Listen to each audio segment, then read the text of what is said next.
Today's question is going to make your brain whistle. What happens if a swarm of flies tries to lift a human off the ground?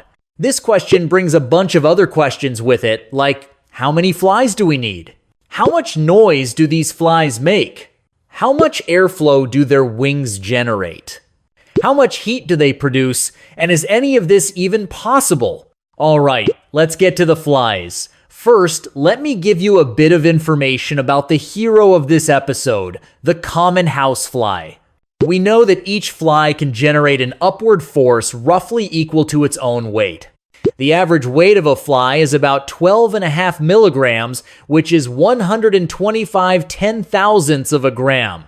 Lab studies show that a fly in flight can generate slightly more lift than its own weight to stay airborne, but to lift an external load, it has to push far harder than that. Let's assume each fly, at full power, can dedicate a net force equal to half its weight, about 6.25 milligrams, to lifting an external load. Why half? Because the other half of its effort is spent lifting itself. Now let's look at the target. An average human weighs about 75 kilograms. That's 75,000 grams.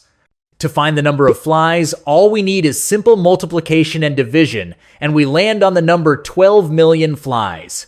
These 12 million flies are each attached to the poor human's clothing and body with a thin thread, all ready for takeoff. Now that we have the count, we can calculate the volume of this swarm. What space does 12 million flies occupy? A fly is about 7 millimeters long. If we assume each fly needs a small cube of space 3 times 3 times 3 centimeters to flap its wings comfortably, which isn't much, what's the total volume of our army? Let me calculate it quickly for you. The volume for each fly is 27 cubic centimeters, and multiplying by our 12 million flies gives us 324 million cubic centimeters. To make it easier to understand, let's convert that to cubic meters, since 1 cubic meter equals 1 million cubic centimeters. With a simple division, we reach 324 cubic meters. You know what that means? This volume is equal to a very large room measuring 9 by 6 meters with a height of 6 meters. Or, if we imagine it as a sphere, this fly mass forms a ball about 8.5 meters in diameter. So let's say our fly orchestra conductor gives the signal. 12 million flies flap their wings at the same time. Now, fluid dynamics enters the scene.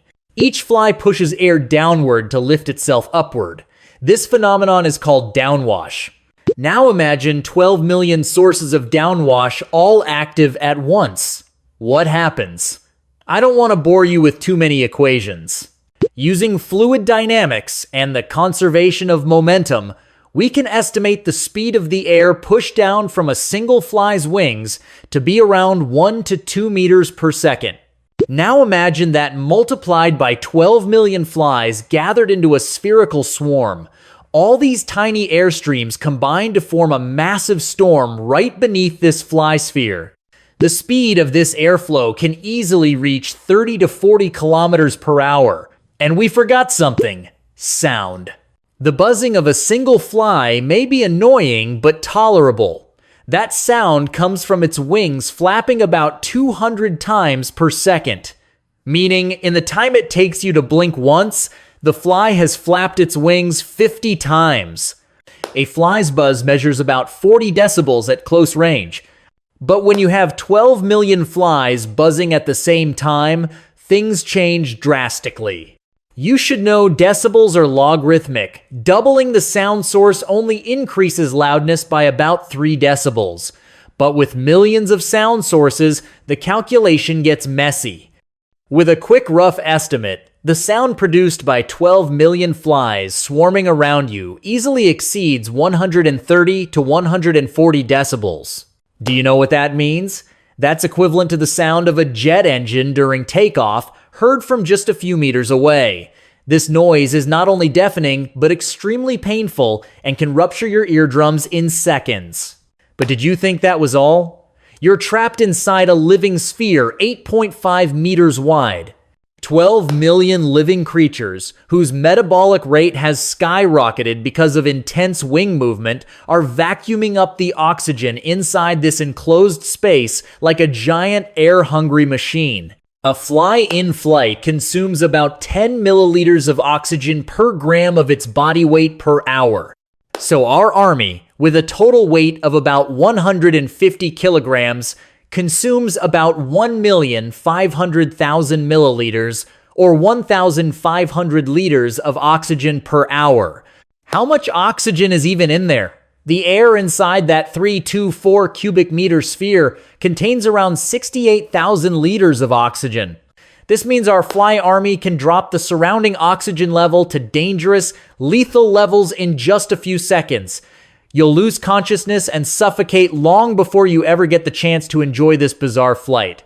So now you see why Hollywood doesn't have a fly man, right? If you have a cool idea, make sure to write it in the comments. And to support us, definitely like the video and subscribe. Thanks for your support.